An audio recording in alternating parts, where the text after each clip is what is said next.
పద్యానికి ఒక కథ ఛానల్కు స్వాగతం. మీ పిల్లలకు స్కూల్లో తెలుగు పద్యాలు నేర్పిస్తున్నారా? కానీ అవి మీ పిల్లలకు అర్థం కావడం లేదా? అయితే వెంటనే పద్యానికి ఒక కథ ఛానల్ చూపించండి. ఎందుకంటే ఇందులో వేమన, సుమతి పద్యాలు చెప్పడమే కాకుండా దాని అర్థము రామాయణ మహాభారతంలోని కథలతో అన్వయించి ఆ పద్యం అర్థమయ్యేలాగా చెప్పబడి ఉంటుంది. ఈ ఛానల్ మీకు నచ్చితే లైక్, షేర్, సబ్స్క్రైబ్ చేయండి. ఇక ఈరోజుటి పద్యం ఏమిటో చూసేద్దాం.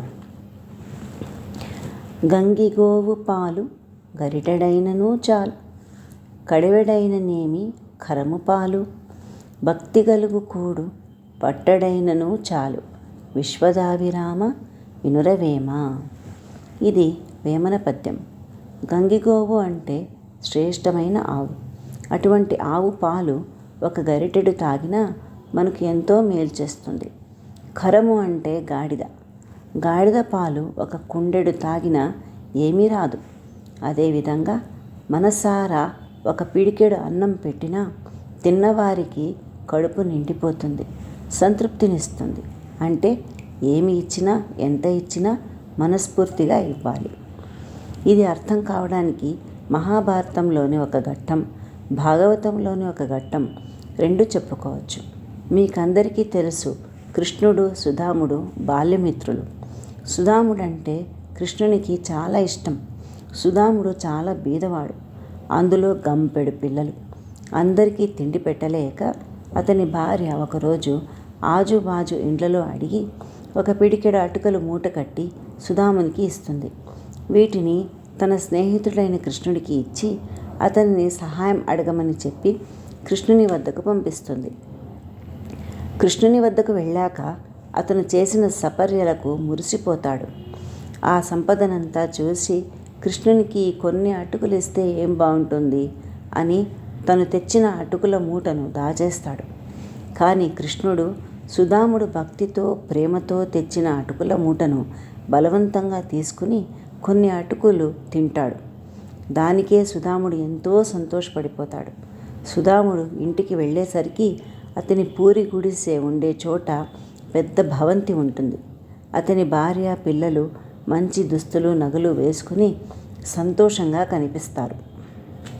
ఇంత సహాయం చేసినందుకు సుధాముడు కృష్ణుడిని ఎప్పటికీ కొలుస్తూనే ఉంటాడు. అంత సంపద వచ్చినప్పటికీ సుధాముడి భక్తి తగ్గలేదు.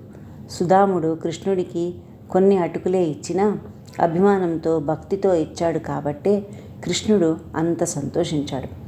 ఇంకో ఘట్టం ఏమిటంటే, మహాభారతంలో కురుక్షేత్ర యుద్ధానికి ముందు పాండవులు తమకి 5 గ్రామాలు ఏలుకోవడానికి ఇవ్వమని, యుద్ధం చేయకుండా అందరం సంతోషంగా ఉండొచ్చు అని సంధి కుదర్చడానికి కృష్ణుడిని రాయబారిగా పంపుతారు. అక్కడ హస్తినాపురంలో దుర్యోధనుడు కృష్ణుడిని పలకరించి తనకే అంతా మంచి జరగాలనే దుర్బుద్ధితో తన ఇంటికే భోజనానికి రమ్మని ఆహ్వానిస్తాడు. ఆ విషయం పసిగట్టిన కృష్ణుడు ఆ ఆహ్వానాన్ని మృదువుగానే తిరస్కరించి తన అపర భక్తుడైన విదురుని ఇంట్లో భోంచేస్తాడు. విదురుడు కూడా అంతే ప్రేమగా కృష్ణుడికి సపర్యలు చేస్తాడు.